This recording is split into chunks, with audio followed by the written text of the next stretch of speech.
sobre este texto bíblico tan importante que es el de la adúltera, ¿verdad? Como lo conocemos comúnmente. Vamos a buscar en la Biblia, en el Evangelio según San Juan, el capítulo 8. Vamos a comenzar el capítulo 8, donde Jesús precisamente se encuentra con esta mujer adúltera que le traen, ¿verdad? Esta mujer adúltera. Vamos a buscar entonces San Juan, capítulo 8, a partir del versículo 1, donde dice: Mas Jesús se fue al monte de los olivos, pero de madrugada se presentó otra vez en el templo y todo el pueblo acudía a él. Entonces se sentó y se puso a enseñarles. Los escribas y fariseos le llevan una mujer sorprendida en adulterio, la ponen en medio y le dicen: Maestro, esta mujer ha sido sorprendida en flagrante adulterio. Moisés nos mandó en la ley apedrear a estas mujeres. ¿Tú qué dices? Esto lo decía para tentarle, para tener de qué acusarle, pero Jesús, inclinándose, se puso a escribir con el dedo en la tierra. Pero ellos insistían en preguntarle. Se incorporó y les dijo: Aquel de vosotros que esté sin pecado, que le arroje la primera piedra. E inclinándose de nuevo, escribía en la tierra. Ellos, al oír estas palabras, se iban retirando uno tras otro, comenzando por los más viejos, y se quedó solo Jesús con la mujer que seguía en medio. Incorporándose Jesús le dijo: Mujer, ¿dónde están? ¿Nadie te ha condenado? Ella respondió: Nadie, Señor. Jesús le dijo: Tampoco yo te condeno. Vete y en adelante no peques más. Jesús les habló otra vez diciendo: Yo soy la luz del mundo. El que me siga no caminará en la oscuridad, sino que tendrá la luz de la vida. Ese texto, que es un texto sumamente importante del Evangelio según San Juan, nos muestra la adúltera. Vamos a hacer una exégesis de este texto. Vamos a ir en profundidad. Vamos a ver dónde estaba localizado Jesús. En el versículo 1 nos dice: Jesús se fue al monte de los olivos. O sea, ¿qué significa el monte de los olivos? Quisiera que ustedes también participaran, ¿verdad? Y pudieran también participar de la clase y poder también comunicar su respuesta. Vamos a ver, déjenme ver si tienen la opción de reactivar sus micrófonos. Sí, ya le he dado la posibilidad de reactivar los micrófonos. Quisiera escuchar ¿qué significa el monte de los olivos donde estaba Jesús?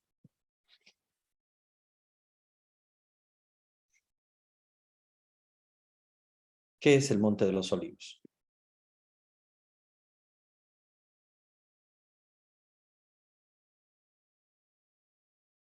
¿Qué sucedió al monte de los olivos?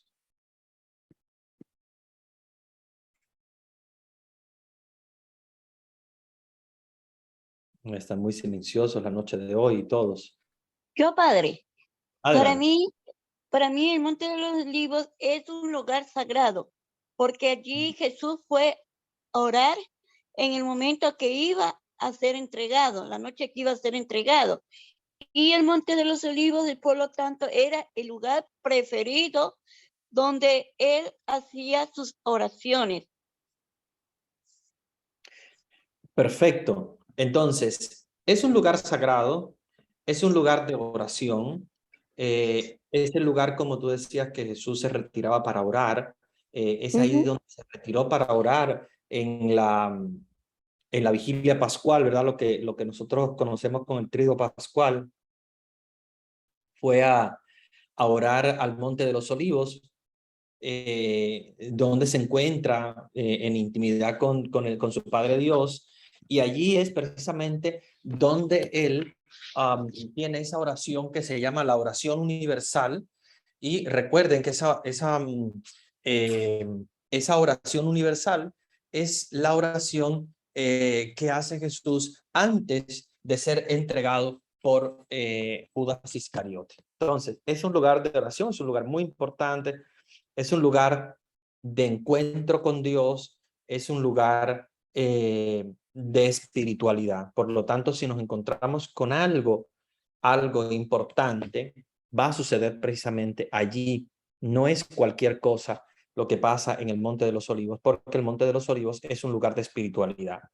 Jesús está orando, pero lo interesante es que vienen, vamos a seguir, en el versículo 2 dice, pero de madrugada se presentó otra vez en el templo y todo el pueblo acudía a él. O sea, Jesús estaba orando en el Monte de los Olivos, va al templo. Recordemos las fotos que yo les mostraba, el templo de Cafarnaúm, ¿se recuerda?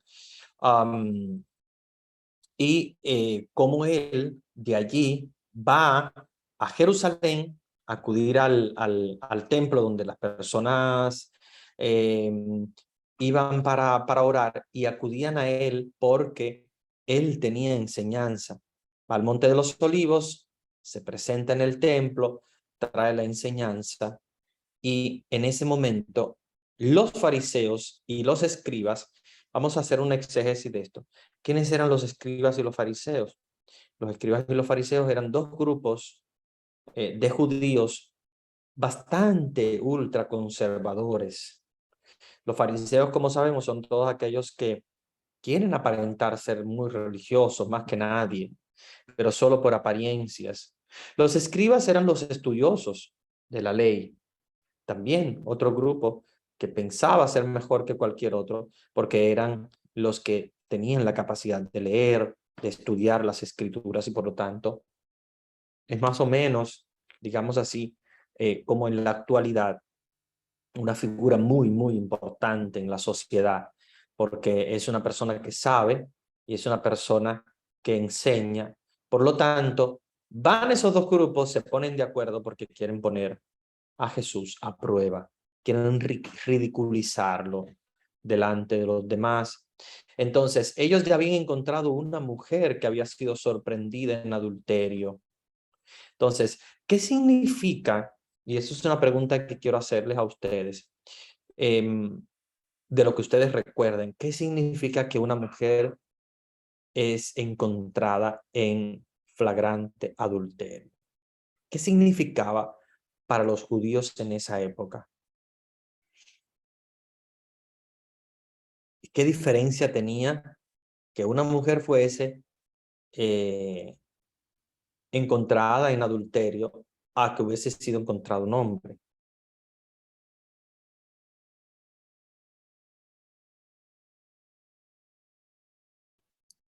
Que estaba en pecado de prostitución, de infidelidad.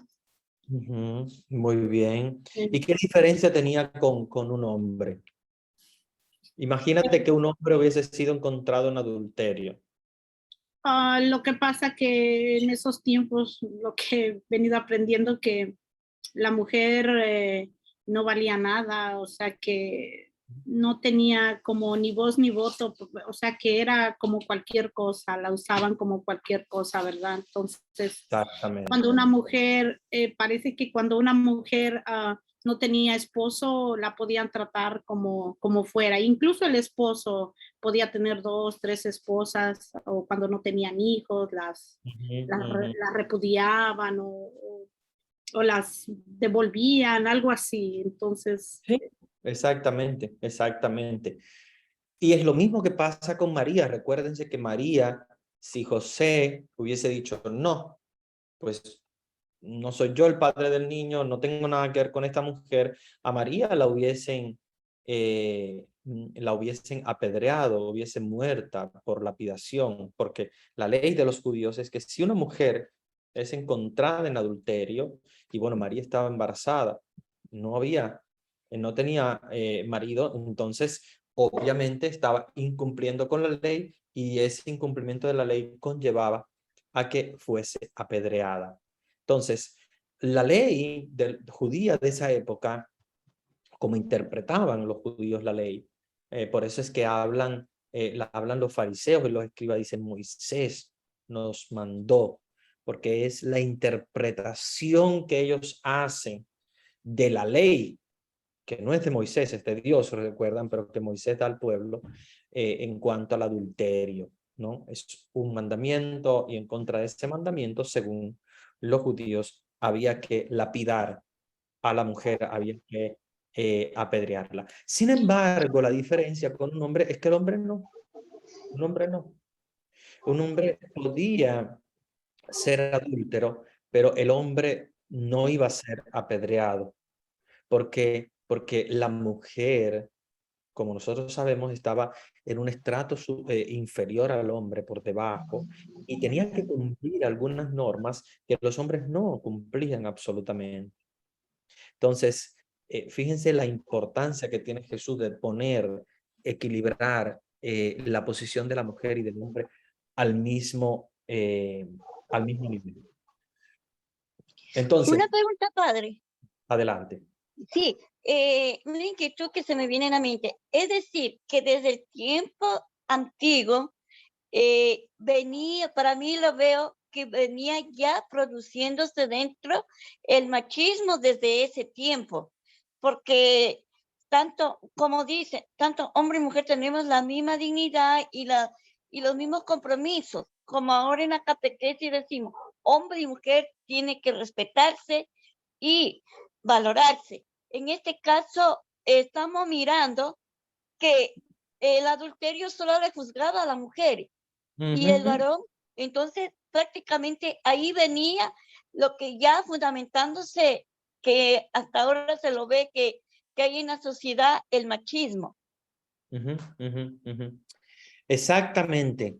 Mira, el machismo de la sociedad judía es muy común, es muy común. De hecho, el hombre es el que toma las decisiones, el que absolutamente decide todo.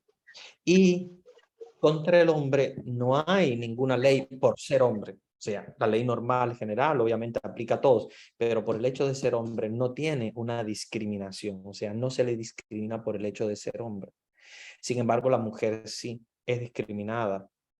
La mujer en la sociedad judía, todavía en la actualidad existe eso, pero digamos que un poco menos ahora.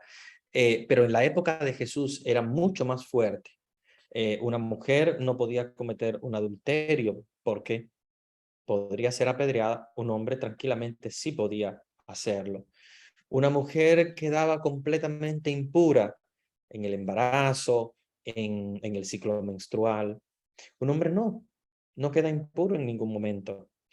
Las mujeres, aún en la actualidad, no entran en las sinagogas, en el lugar donde están los hombres.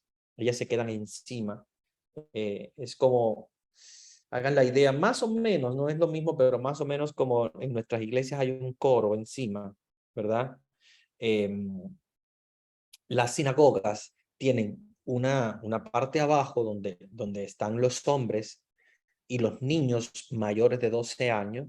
Entonces allí pueden acudir los hombres y los niños que son mayores de 12 años, varones solamente. Sin embargo, las mujeres y los niños varones que son menores de 12 años, que son chiquitos, que todavía no se han, digamos, no se han iniciado en la religión judía, están encima. Como en el coro ese que tenemos nosotros encima, así hay un lugar para las puras mujeres y los niños menores de 12 años. Y a partir de, o sea, allá arriba ellos siguen la celebración, pero no pueden participar, no oran. Ellos escuchan las oraciones de los hombres que están abajo orando.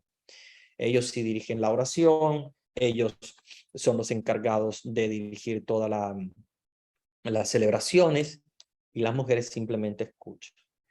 Es un machismo muy, pero muy común, no solamente en la época de Jesús, que también había, sino también en la actualidad. Sí, efectivamente, la mujer tiene una posición muy inferior en la sociedad judía. muy inferior.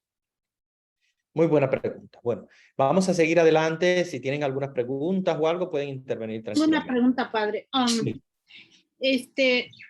Ellos siguen no sé si ellos siguen en su machismo, los judíos, ¿verdad?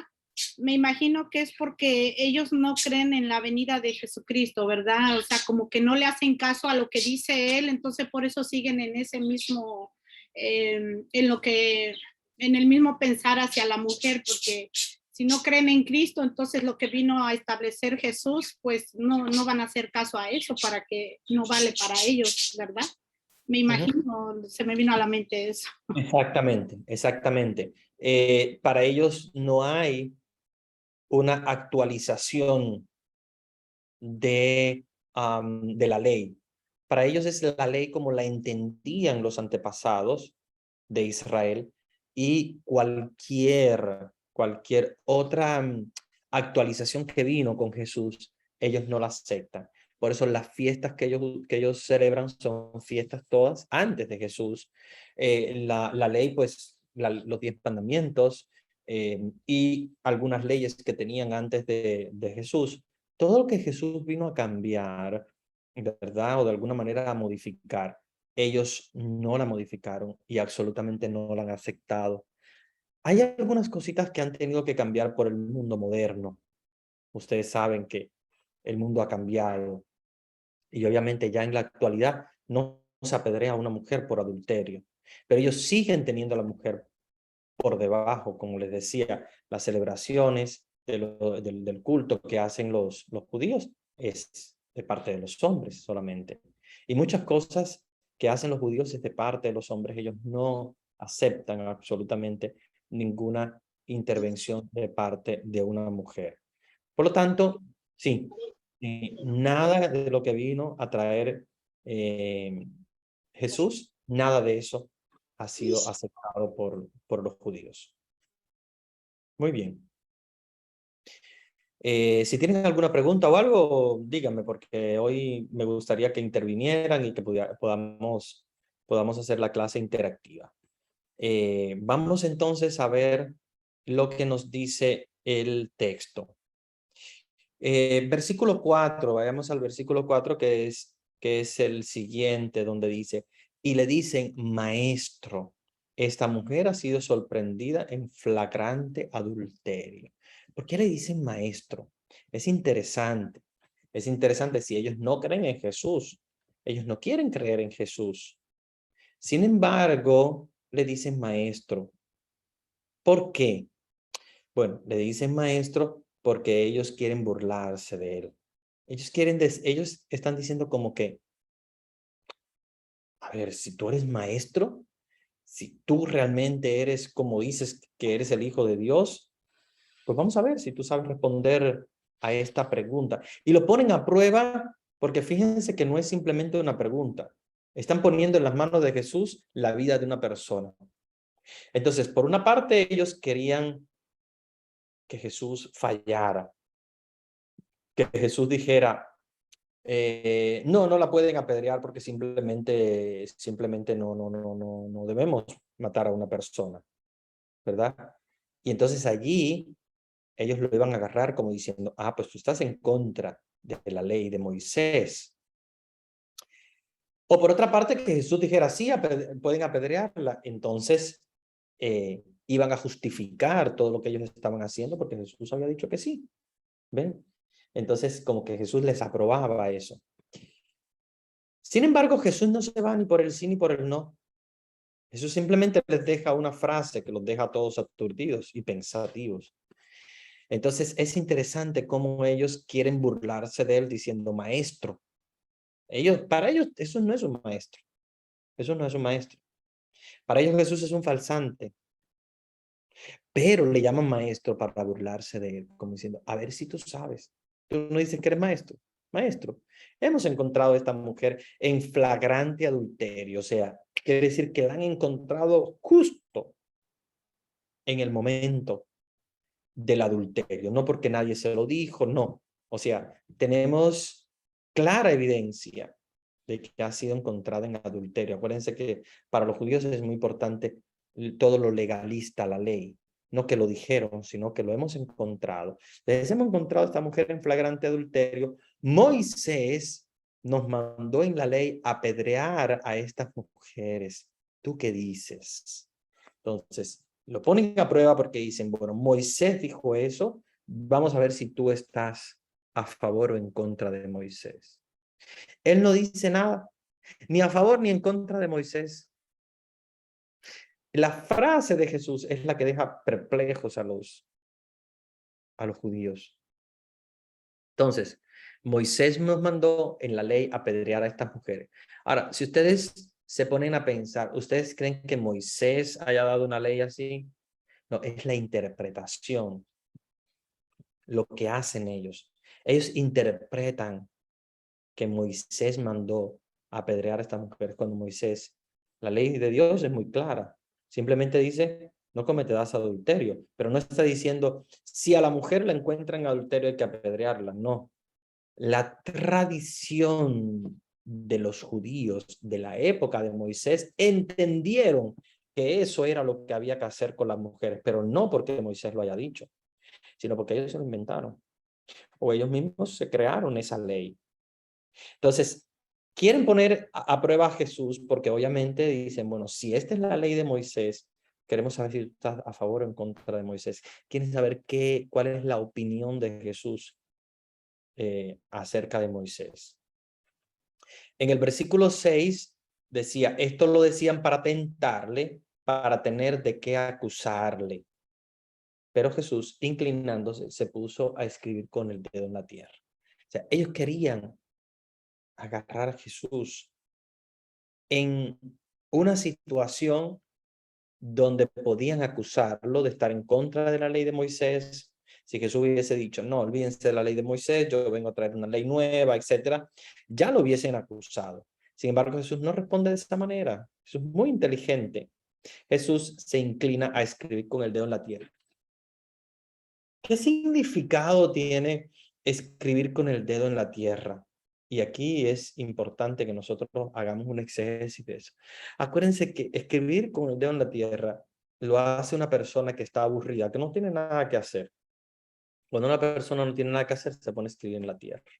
Estás sentado en un sitio, en el suelo, estás esperando por algo, por alguien, no tienes nada que hacer y empiezas a escribir en el suelo. Eso es lo que hace Jesús. Empieza a escribir en el suelo y no se da cuenta de que en ese momento los ojos de los judíos estaban sobre él. A ver, ¿qué quiere decir Jesús? Pero Jesús no le da importancia. Simplemente Jesús hace como una persona que está perdiendo el tiempo, en otras palabras, ¿verdad? Jesús quiere perder el tiempo porque él se da cuenta de que si sigue el juego de los judíos, le está dando importancia a ellos. Y él no quiere darle importancia a ellos. Él no quiere darle importancia al legalismo judío. El legalismo quiere decir constantes referencias a la ley. Todas esas personas que dicen, no, hay que lavarse las manos antes de comer, no tenemos que, no sé, limpiar los instrumentos antes de usarlos. O sea, todas las leyes que tenían en la época de Jesús, las leyes judías. Jesús no quiere un seguimiento de leyes judías. Jesús lo que quiere es simplemente dejar que los judíos mismos resuelvan su situación y darles la menor importancia a ellos y a la ley. Acuérdense que Jesús viene a rescatar a los que estaban presos bajo la ley, nos dice San Pablo. No viene Jesús a instaurar una ley. Jesús no viene con un legalismo como que hay que hacer esto y hay que seguir. No, Jesús viene para rescatar, Jesús viene para redimir. Por eso es que Jesús no le da importancia a la ley. En el versículo 7 dice, pero como ellos insistían en preguntarle, se incorporó y les dijo, aquel de vosotros que esté sin pecado, que arroje la primera piedra. ¿Qué significa esto? Y aquí me gustaría escuchar sus ideas, sus reflexiones. ¿Qué significa que Jesús haya dicho, el que esté sin pecado, que tire la primera piedra?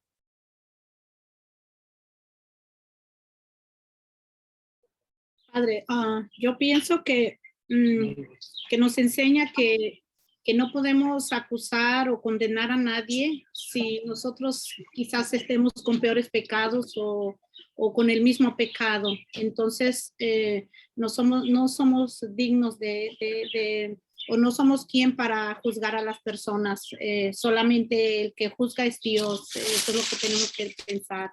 Y el único que tenía derecho en ese momento era Jesús, aunque ellos, como dice usted, solamente le llamaban maestro para burlarse, pero en realidad, pues eso es lo que me enseña a mí, que solo Él es el único con derecho a juzgar y los demás, nosotros, pues no, porque si estamos en pecado, ¿con qué me levanto la frente para decirle a esa persona o acusarla o ponerle el dedo, verdad? Señalarlo, si yo estoy peor en mis pecados. Entonces, para eso, pues como no había ni uno que estuviera limpio de pecado, pues por eso empezaron a irse, es lo que puedo decir. Muy bien, perfecto, perfecto. Jesús quiere hacer una mirada interna, es lo que, ¿verdad? Tú nos estás diciendo. Jesús quiere que ellos reflexionen sobre su propio pecado, porque obviamente nadie está libre de pecado. Padre, Sí, adelante. Adriana, Adelante. también podríamos pensar que tristemente somos buenos para señalar a la gente, y como dijo, bueno, ahorita mismo, ¿no? Y no analizamos lo que nosotros hacemos, y es más fácil juzgar, señalar y pasar por alto, pues muchas leyes de Dios, y nos hacemos así como que los muy santitos, siendo que pues podemos estar peor. Muy Muchas bien. veces no aceptamos que tenemos nuestros errores. Pensamos que somos santos y que vemos todos los errores en la paja de otros, pero no miramos lo que nosotros somos muchas veces.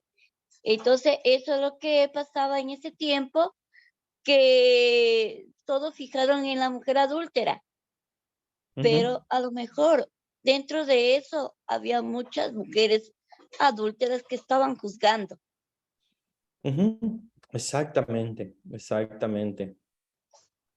¿Qué es lo que precisamente pasa en la actualidad, en el mundo moderno, el mundo actual, donde nosotros vivimos? Lamentablemente es un mundo que juzga mucho. Es un mundo donde hay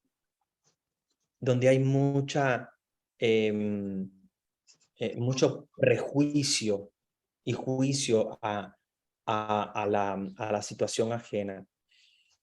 Qué lamentable cuando lo vemos también en las iglesias. Qué lamentable cuando lo vemos también muchas veces en nuestras propias parroquias, ¿no? Donde vamos, donde hay personas que hablan de los demás. Qué feo, ¿verdad? Qué feo cuando alguien comenta de otro, cuando alguien hace un juicio, los juicios temerarios que se llaman, ¿verdad? Juicios temerarios porque son juicios hacia otras personas que no tienen ningún fundamento en la realidad, que se llaman prejuicios, porque juzgamos prejuzgando, o sea, juzgamos antes de conocer la realidad, antes de conocer las personas. ¿Cuántas veces en nuestras comunidades a veces encontramos personas que están juzgando a otras por su condición social, por cómo se viste, por qué es lo que hace, por muchas cosas, ¿verdad? Por muchas cosas. Y a veces esos prejuicios que nosotros hacemos de las otras personas es la misma vara con la cual a nosotros nos van a juzgar. Entonces, ese prejuicio se convierte muchas veces en la misma arma de doble filo, como pasaba con los judíos. Eran los judíos.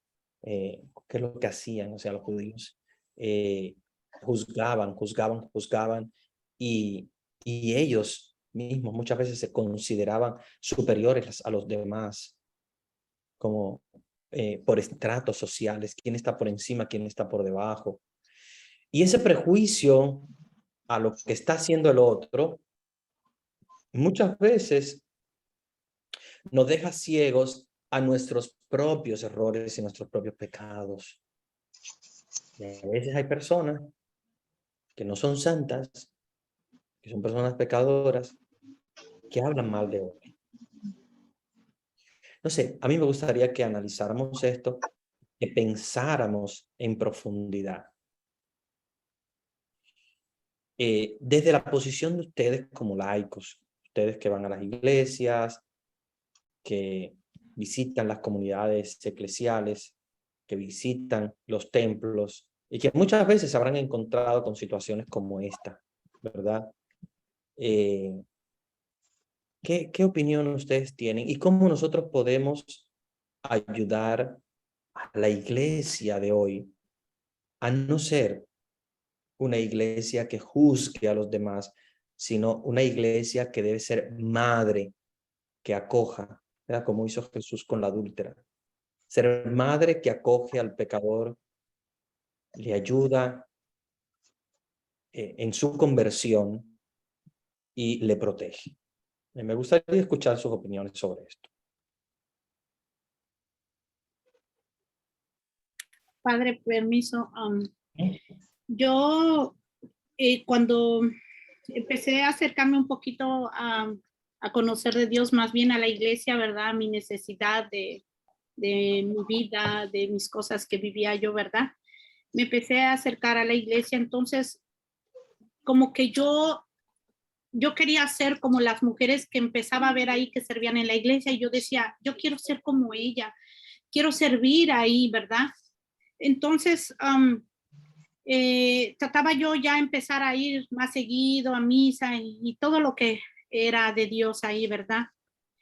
Entonces, hubo personas que me decían, hermanita, sí, qué bueno, acérquese a la iglesia y aquí usted puede trabajar, ayudar, y yo me la creí, ¿verdad? Yo me sentía que sí, que me estaban acogiendo porque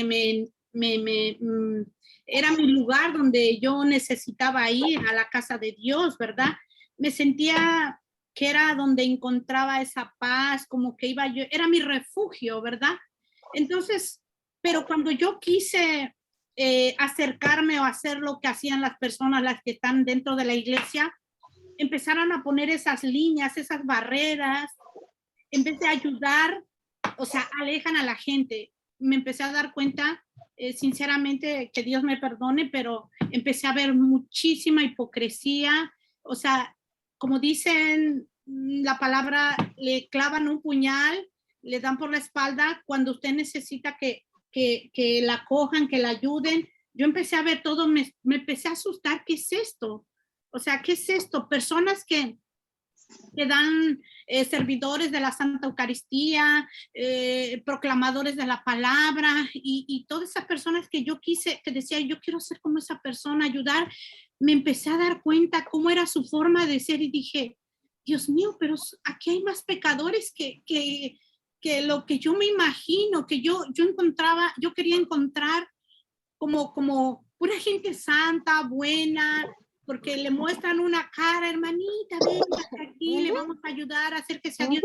Y me dio tanta tristeza y tanto dolor que esas líneas ya no las quise rebasar. Y hay mucha gente que me he dado cuenta que en vez de acercarla, la han alejado de las parroquias y ya no vuelven a regresar, porque nosotros alejamos a esas personas con nuestro testimonio, nuestras actitudes, y como que ya nos creemos que somos los dueños por cantar, por proclamar la palabra, por servir, ayudar al sacerdote. Nos creemos que ya somos dueños de todo. Y esas pobres gentes cuando necesitan ayuda, les ponen barreras. Y así me pasó, pero como que yo me gusta aprendí a que tengo que ser perseverante, porque tengo 3 hijas, ¿verdad? Y yo dije, tengo que, o sea, esto es lo único que me hace sentir bien, tengo que seguir adelante. Entonces lo que yo me puse a pensar y me hincaba ante el Santísimo en el Sagrario, y yo le decía, ayúdame, Señor, dame el entendimiento, ¿qué debo hacer? Porque esto es peor de lo que yo creía encontrar. O sea, que hay más hipocresía que quizás fuera de la calle, cuando uno cree que son personas buenas. Y entonces yo hasta lloraba frente al Santísimo y le decía, ayúdame, Señor.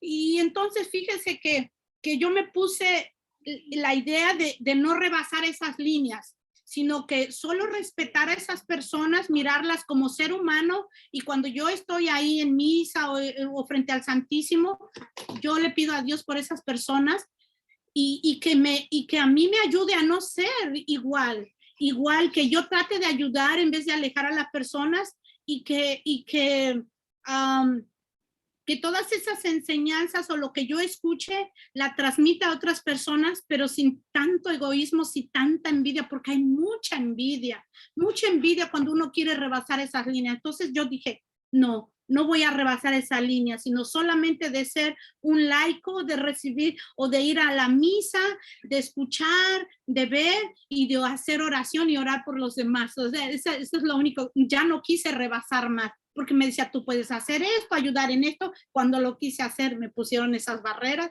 y muchas cosas que yo sí sufrí por eso. Y dije, hay mucho más hipocresía. Entonces, por eso muchas personas dicen, ay, los que están en la iglesia, los que tanto van ahí, santos, santos, santos, son los más hipócritas, los más, o sea, dicen muchísimas cosas, pero en realidad es así, desafortunadamente, porque nosotros somos testimonio de vida para otras personas. Entonces ahora yo trato de ser el ser humano que quisiera encontrar, o que quisiera como lo que yo quise encontrar, ¿me entiende? Tratar de ayudar sin poner barreras, sin imponerle cargas, como dice Jesús, no imponerle cargas pesadas a las personas. Trato de ayudar con lo poquito que voy aprendiendo.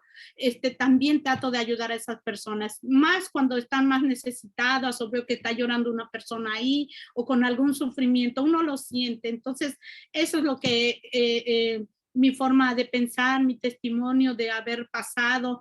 En una ocasión que quise estar en el coro, las que llevaban mucho tiempo ahí me empujaban y me decían, este es mi lugar de 30, de 35 años y usted no sabe. Yo digo, wow, si yo busco en un lado me hacen, si busco en otro lado, Dios mío, ¿qué es esto?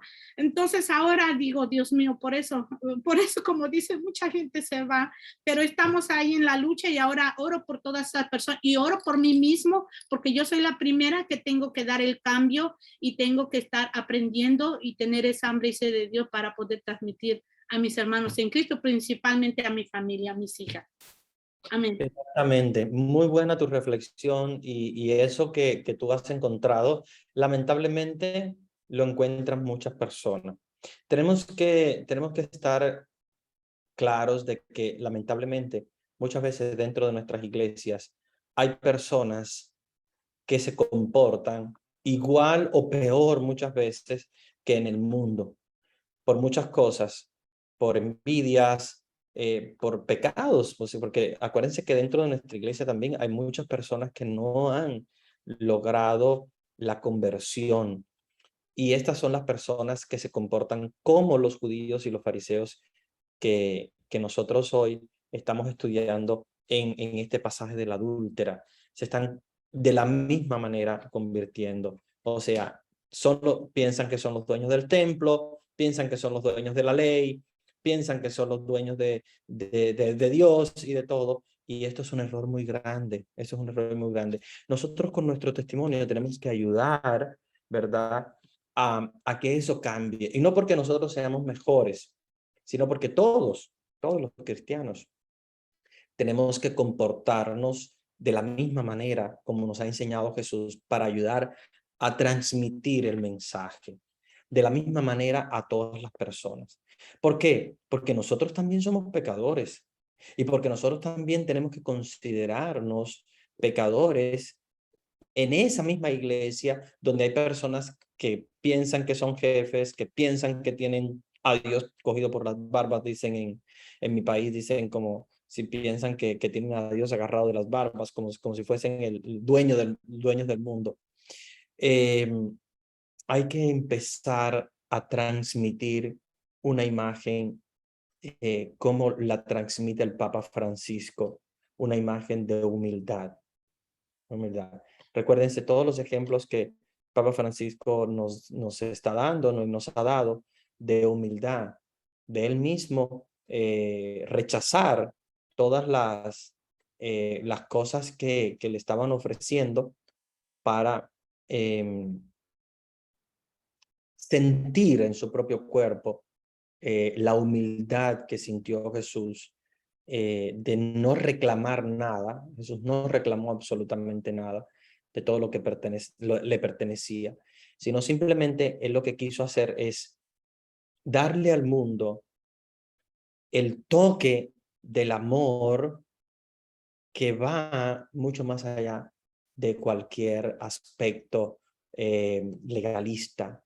Jesús no es un legalista. Fíjense que Jesús en ningún momento del Evangelio nosotros vemos que Jesús le reclama a alguna persona por su pecado.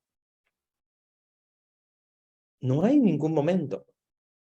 El único momento donde Jesús se vuelve un poquito furioso, pero no es que reclame el pecado, sino que reclama el celo del templo, es cuando entra al templo y ven que lo tienen convertido en un negocio. Y obviamente ahí sí ya desata la ira de volcar las cosas, porque él tiene un celo por el templo. Pero fíjense que no les reclama el pecado a ellos, sino les reclama lo que estaba pasando con el templo. Por eso es que les tira todo lo que estaban vendiendo allí, diciendo, mi casa es casa de oración, no es casa de negocio.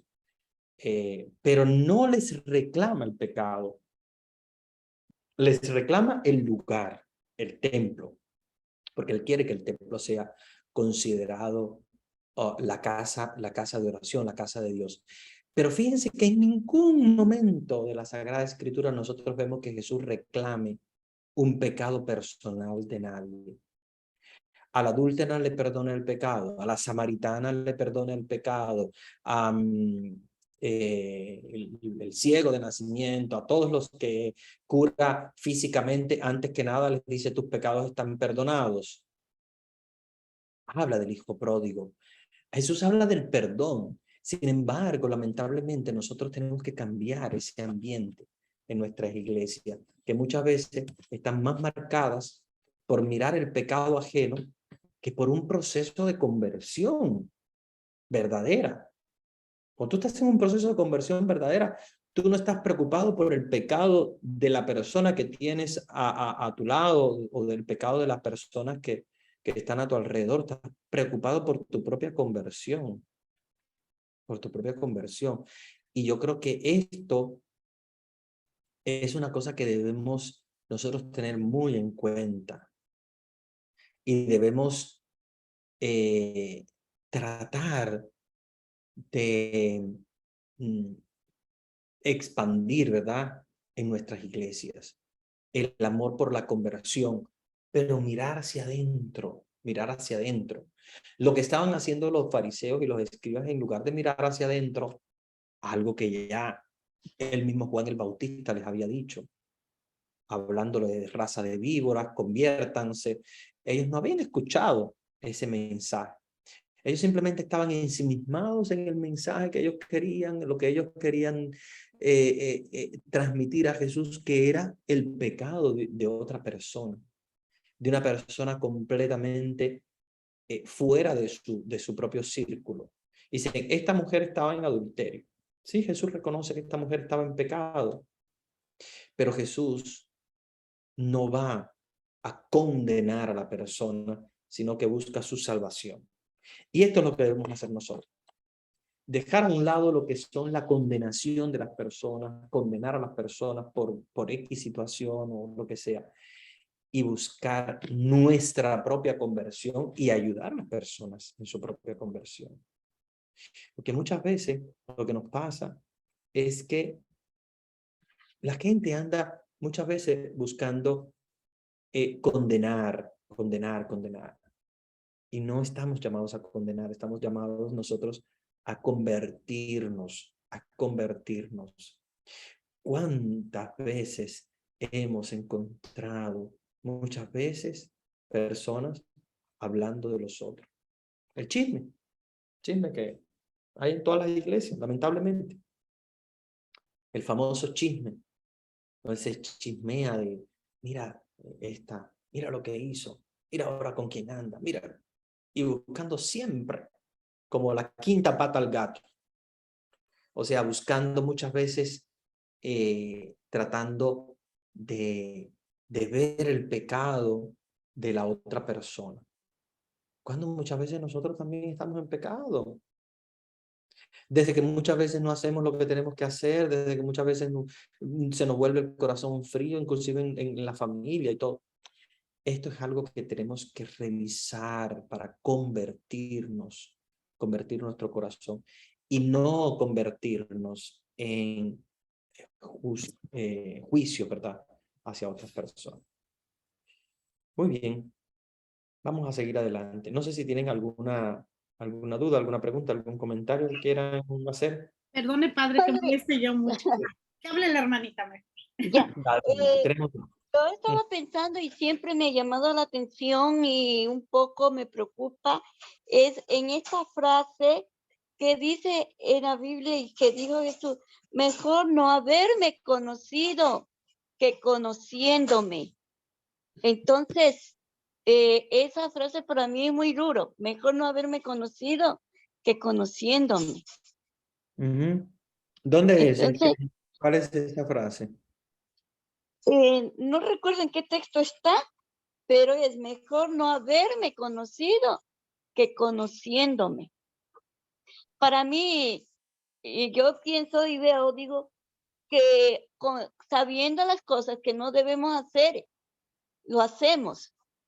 Entonces, ¿de qué sirve estar nosotros conociendo más a Jesús si no hacemos lo que Él nos dice, lo que Él nos pide?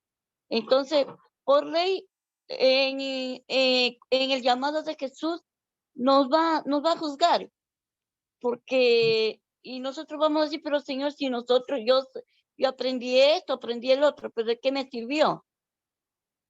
Entonces Claro, yo miro de esa manera esa frase que dice, mejor no haberme conocido que conociéndome.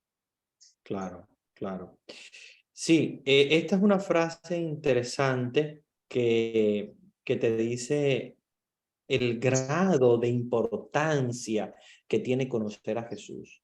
Cuando dice, Ujú. por no haberme conocido, es que si conoces a Jesús, tienes una responsabilidad más grande, porque al haber conocido a Jesús,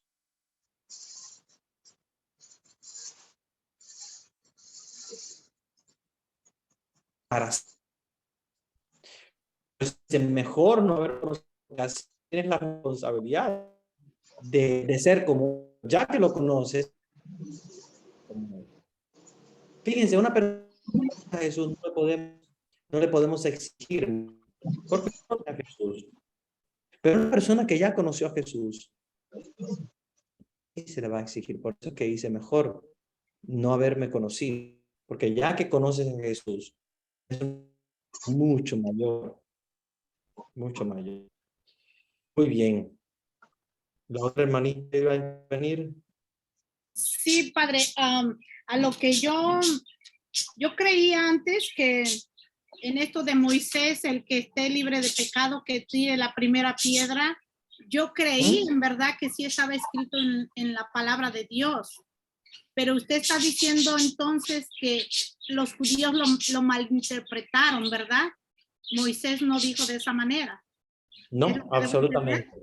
Ok, entonces me pasa por la mente que ellos están actuando entonces o están como las sectas protestantes o los hermanos separados que interpretan la Biblia a su manera, ¿verdad? Así lo veo. Exactamente. Exactamente. Eso es lo que pasa con los judíos. Los judíos interpretan la ley a su manera. Y como interpretan a su manera la ley, a la hora de ellos hablar sobre alguna ley, ellos la atribuyen a Moisés, pero en ningún momento Moisés dice que hay que apedrear a la mujer que está en adulterio. Es la interpretación que ellos hacen No es absolutamente en ninguna parte nos dice que Dios dijo que había que apedrear a las mujeres que se encontraran en adulterio. Solamente que ellos interpretan la ley a esa manera y le adjudican a Moisés como si fuera una ley de Moisés, que no es Moisés, obviamente, el que tiene que dar la ley, el que tiene que dar la ley es Dios. Y Dios no dice en ninguna manera, en ninguna parte. Dios sí habla en los mandamientos, no cometerás adulterio. Es uno de los pecados. Es un pecado mortal como cualquier otro pecado. Solamente que hay sociedades muchas veces legalistas que consideran el pecado del sexo como el más grave de todos. Y no, todos los pecados son igual. De la misma manera es pecador el que no honra a su padre y a su madre, que trata mal a su padre y a su madre, como el que no santifica la fiesta, como el que dice mentiras, como el que roba, como el que... Todos los pecados tienen la misma gravedad. Solo que acuérdense que los judíos, al ser muy legalistas, o sea, pensar siempre en la ley, en la ley, en la ley, en la ley, estos judíos muchas veces cometen el error de interpretar la ley a su manera y de considerar algunos pecados más graves que otros. Apedreaban a una mujer que la habían encontrado en adulterio, pero dejaban libre a cualquier hombre que estuviese en adulterio, o muchas veces cometían otro tipo de pecados, como podría ser el pecado de la mentira, de la avaricia, de la lujuria, del desenfreno, de la gula. Acuérdense que hay muchos pecados. Y no es que unos pecados sean más graves que otros. Los pecados, claro, hay una gravedad de pecados, pero digamos, las faltas a los mandamientos son igual. Los mandamientos todos son igual. Dios no ha dicho, este mandamiento es más importante que este otro, ¿no? Dijo, todos los mandamientos son iguales, del 1 al 10. Pero obviamente ellos consideraban estos pecados más importantes, como más graves, y imponían estas penas. Muy bien.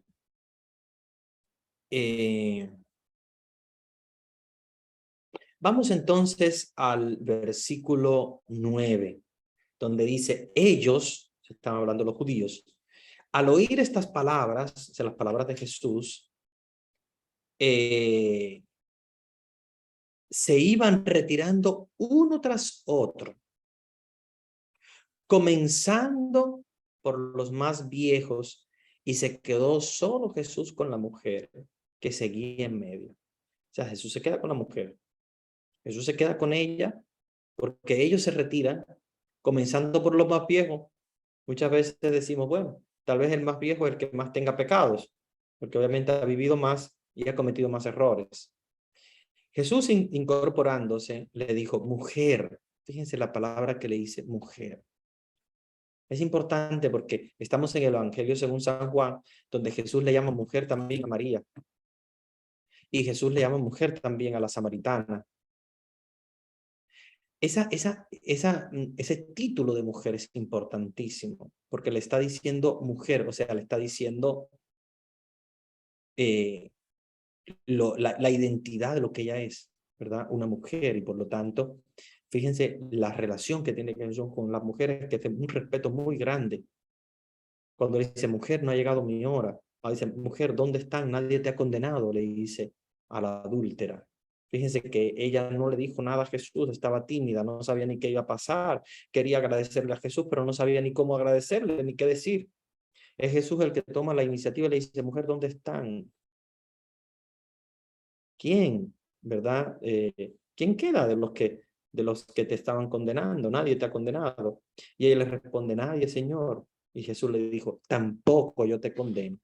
Fíjense, Jesús no la condena. Jesús la libera.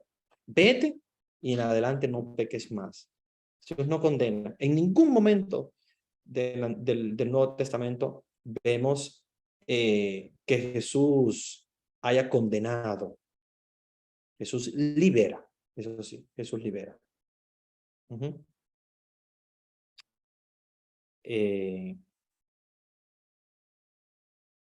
Yo quisiera que dialoguemos sobre esto. Imagínense esta adúltera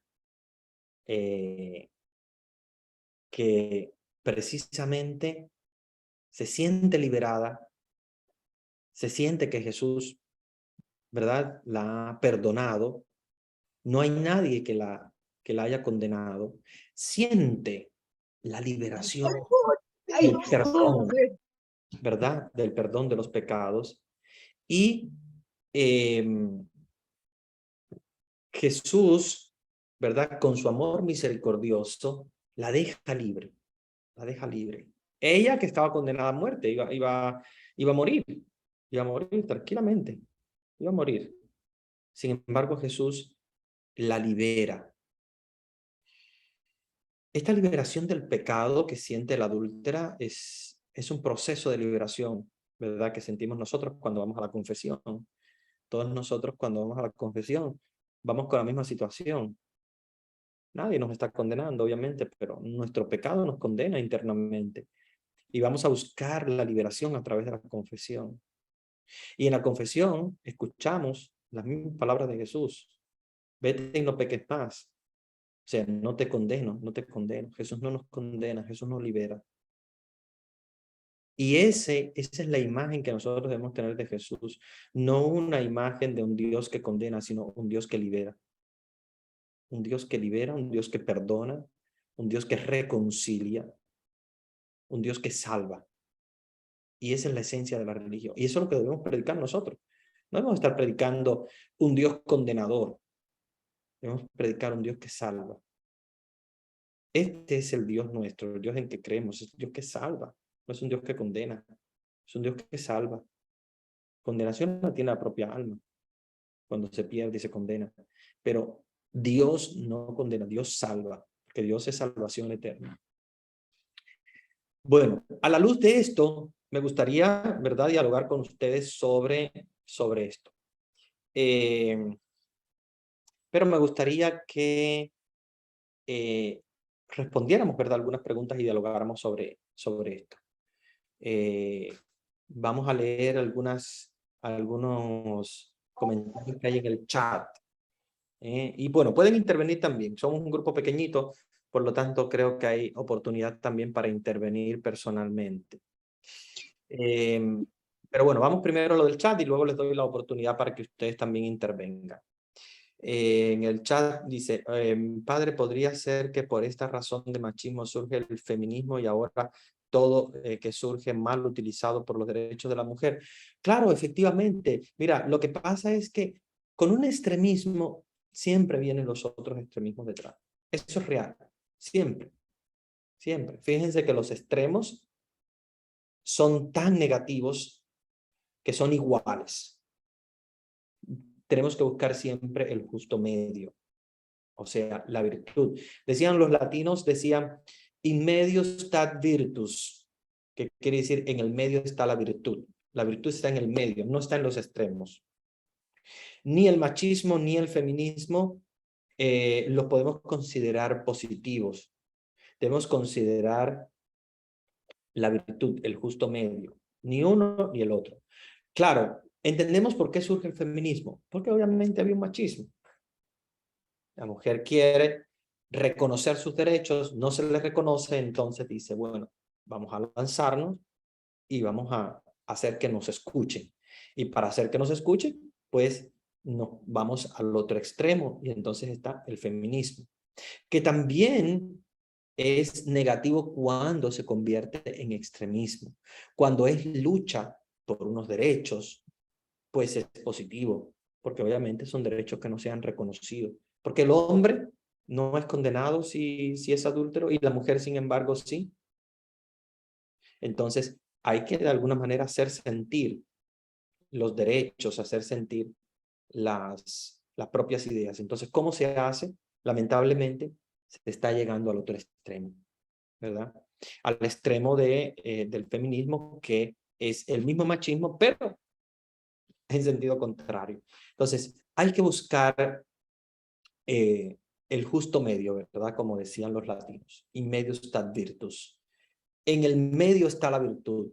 Hay que buscar ni el extremismo del machismo, ni el extremismo del feminismo, sino buscar la igualdad entre el hombre y la mujer. Hay que buscar la corresponsabilidad entre el hombre y la mujer.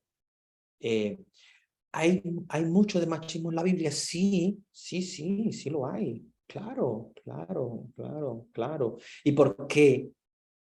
Bueno, ahora podemos entender, con esto mismo que hemos visto en los fariseos, que los mismos autores sagrados muchas veces están plasmados de una cultura. Miren, y no es para nada secreto que el mismo San Pablo es de esa misma cultura. Y muchos de sus escritos tienen un toque machista. ¿Pero por qué? No vamos a culparlo a él. Es porque está en una sociedad. Acuérdense que él era maestro de la ley. Él se convierte.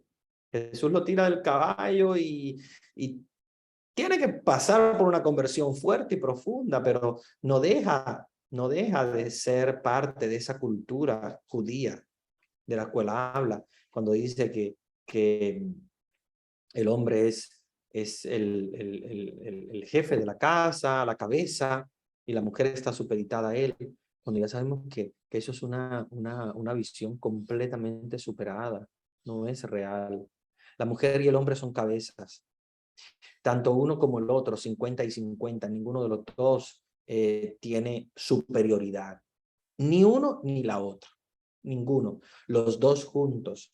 Y ya ahora entendemos que cuando un hombre y una mujer forman una familia, tienen que buscar juntos la compenetración, la toma de decisiones, porque si nos balanceamos hacia un lado o hacia el otro, después vienen los conflictos y los problemas. Y realmente Jesús en ningún momento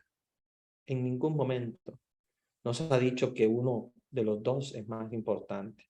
No es doctrina teológica de Dios, es un pensamiento paulino, es un pensamiento de San Pablo o de otros autores, porque obviamente hay otros autores también que han escrito de esa manera, pero nosotros tenemos que estar convencidos, conscientes de que no es esa la visión cristiana. Esa es la visión de una persona. Esa es la visión de una cultura. Y obviamente la entendemos así, esa cultura. Entonces, ni machismo, ni feminismo, donde quiera que lo veamos, hay que combatirlo. Y hay que buscar siempre la igualdad, porque estamos en una sociedad donde ninguno tiene que ser discriminado absolutamente por pertenecer a un género o a otro, sino que al contrario, los dos tienen los mismos derechos, las mismas responsabilidades, y los dos tienen que buscar juntos, con la misma responsabilidad, los bienes de la prole, o sea, en este sentido de los hijos, ¿verdad? Entonces, sí, para responder tu pregunta, lamentablemente por eso surge el otro extremo que también debemos evitar. Cualquiera de los dos extremos son evitables. Yo entiendo por qué surge, pero no debemos absolutamente nosotros seguir extremismos, porque los extremos siempre son negativos. Tenemos que buscar el justo medio, que es donde está la virtud. Allí en el justo medio, ni uno ni el otro. Ambos, los dos, juntos, tienen que buscar el bien de la prole. Juntos son responsables. Juntos tienen la misma responsabilidad de ser cabeza de la familia, cabeza de la iglesia doméstica, ¿verdad? Hola, buenas noches a todos. En mi opinión, pienso que debemos dar un buen testimonio independientemente del comportamiento de nuestros hermanos para con nosotros, aprender a tomar las cosas buenas que tiene cada uno, ya que a quien seguimos es a Cristo. Y como él dijo, escuchen lo que dicen, pero no hagan lo que hacen. Ser humildes y actuar sin criticar, ayudar en lo que podamos. Si no se puede, con los de adentro de la iglesia, ayudar a los marginados. Hay demasiados en cada esquina que necesitan de una palabra de aliento y dar amor al prójimo, ¿verdad? Muy bonita tu reflexión, Mayra. Y debemos ser testimonio ser testimonio, donde quiera que estemos, ser testimonio como debe ser, ¿verdad? Testimonio en el mundo. Padrecito, pero cuando el hombre comete adulterio, nadie dice nada, cuando sufrimos maltrato tampoco. Muy buena esta reflexión. Nadie dice nada, sin embargo, sí se debe decir. Y maltrato nunca se debe aguantar de ninguna parte. Yo creo que hay muchas campañas en la actualidad, incluso de la iglesia o también de algunas sociedades, para frenar el feminicidio, para frenar el maltrato a la mujer. El maltrato viene de muchos sentidos, no solamente el maltrato físico, hay maltrato psicológico, cuando se trata mal, cuando se le dicen cosas feas a la mujer. Hay maltrato también cuando muchas veces se trata a la mujer como inferior, o se trata a la mujer de un modo negativo. Eso debemos frenarlo completamente, frenarlo. Nadie tiene por qué ser superior a nadie, nadie tiene por qué maltratar a nadie. No podemos maltratar a las mujeres, no podemos maltratar a los niños, no podemos maltratar a nadie, porque no somos nosotros quien para hacerlo. Entonces, eso hay que frenarlo y denunciarlo.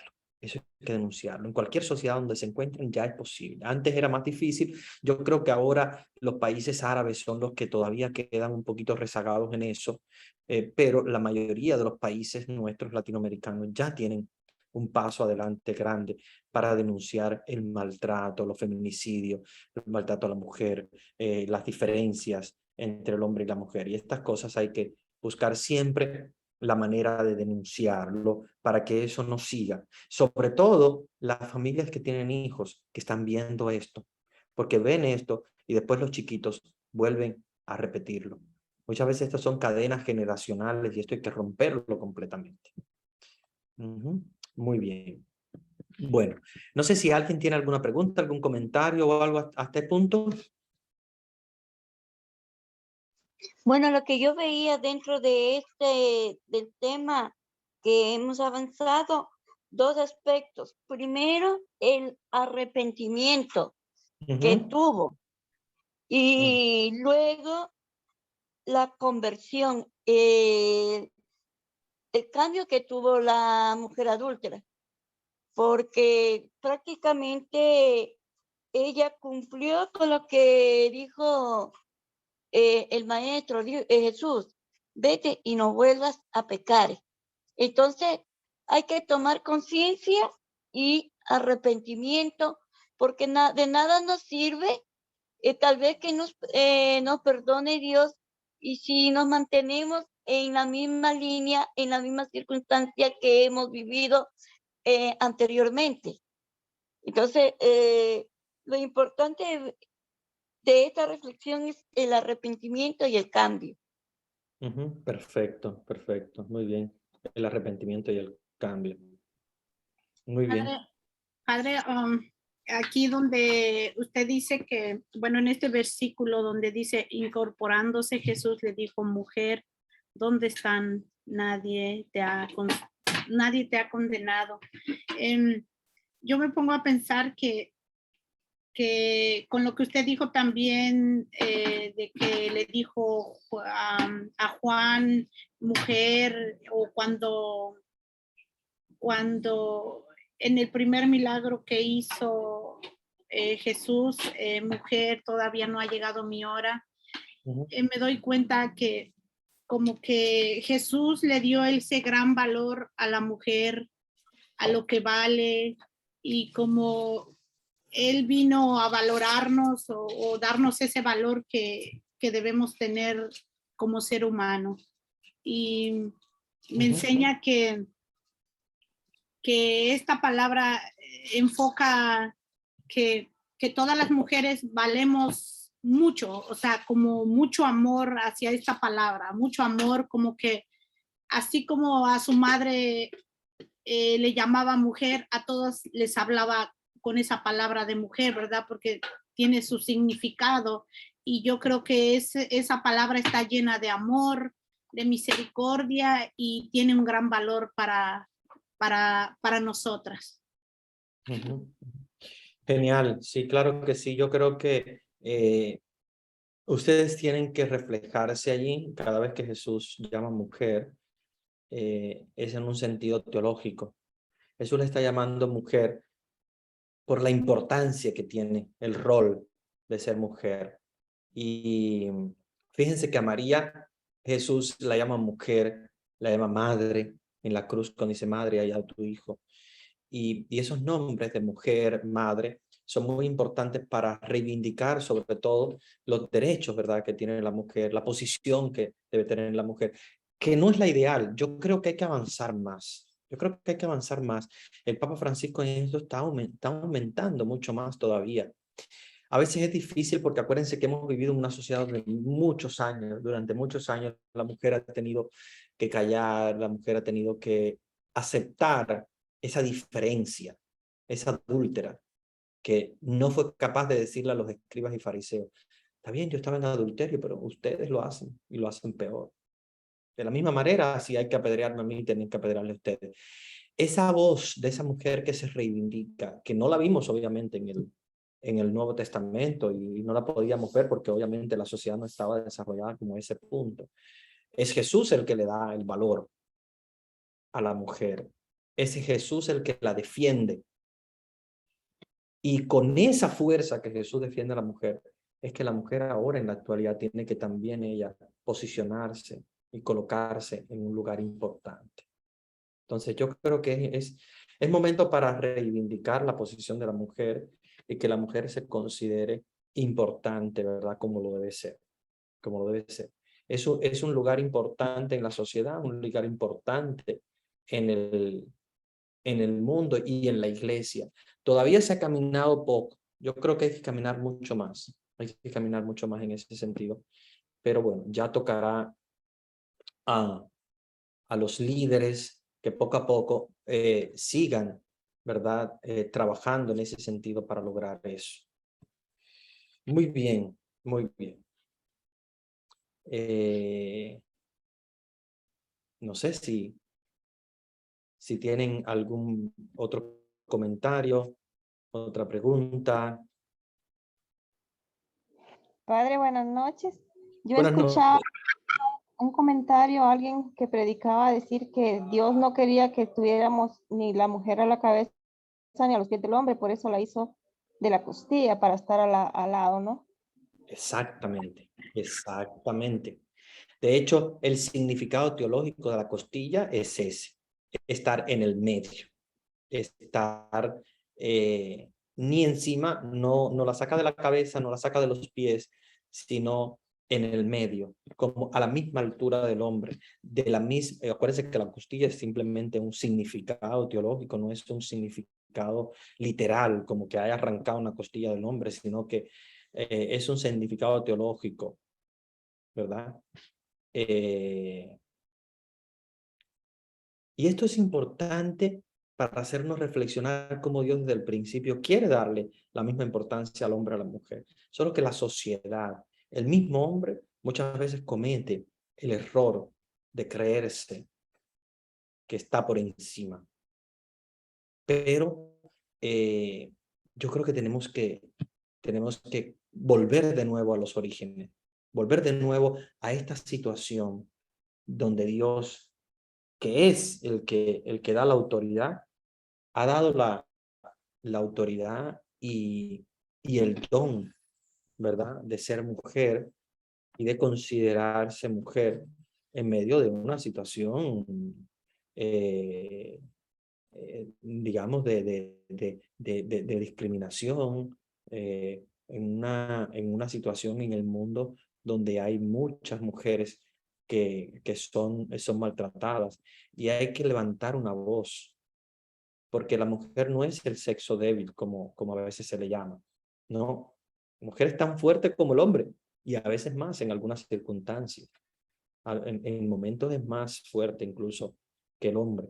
Entonces, ahí es donde la mujer tiene que reivindicarse y considerarse ella importante como lo es. Que cuando ella se considera importante, entonces los demás tienen que darle la importancia que ella se considera. Porque Dios le ha dado esa importancia. Y no hay nadie que pueda quitarle esa importancia que Dios le ha dado. Esto es muy importante. Esto es muy importante y yo creo que tenemos todos que reflexionar sobre eso, hombres y mujeres, ¿verdad? No solamente las mujeres, sino los hombres que estamos al lado de las mujeres, tenemos que darles la importancia, y no darle, sino reconocerla, porque ya la importancia Dios se la ha dado, reconocerle la importancia que Dios le ha dado. ¿Ok? Bueno, ¿alguien más que quiera comentar algo o alguna pregunta?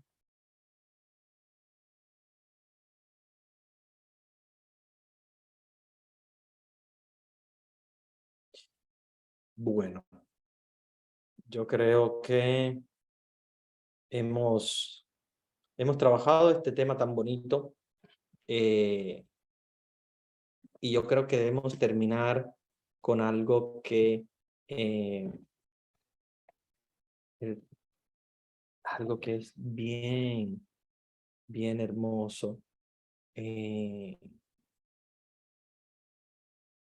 Sobre terminar con una reflexión sobre la Virgen María. Sobre la Virgen María, que es el modelo de mujer al cual Dios le dio esa oportunidad, ¿verdad? Tan grande, tan hermosa, de ser la madre de Jesús y de tener esa importancia tan grande, en la iglesia, esa importancia tan grande en la vida cristiana, en la vida en la salvación. ¿Qué importancia tan grande tiene María en la salvación? María tiene una importancia más grande que cualquier hombre en la salvación, fíjense, que es la madre del mismo Dios. Nadie ha podido llegar a ese lugar tan importante, ningún hombre, ¿verdad? Pudo llegar a ese lugar tan importante como el de María. Y yo creo que es importante que nosotros le demos esa honra, ¿verdad? A María como la madre. La madre llena de gracia, la madre llena de misericordia, de amor, ¿verdad? Entonces vamos a dedicar esta reflexión, ¿verdad? Este final de la reflexión a María, como la mujer que ha dado la importancia, ¿verdad? A todas las mujeres, que ha dado la importancia a todas las mujeres. Vamos a escuchar este canto a María, para que nos conecte con la gracia de Dios.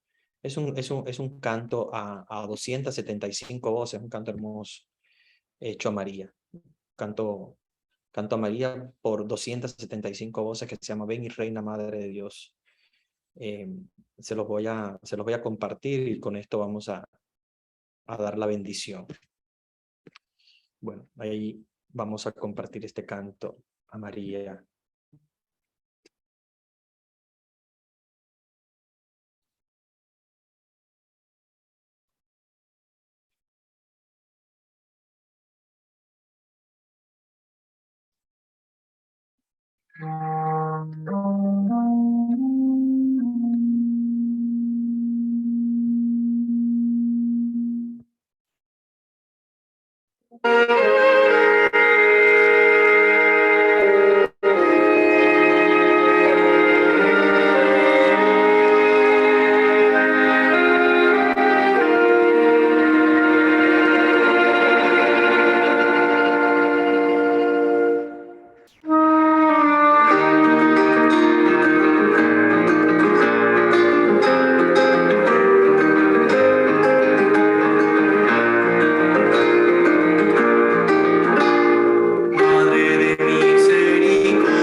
Muy bien, entonces vamos ahora en este momento a dar la bendición a todos y cada uno de ustedes que están acá reunidos.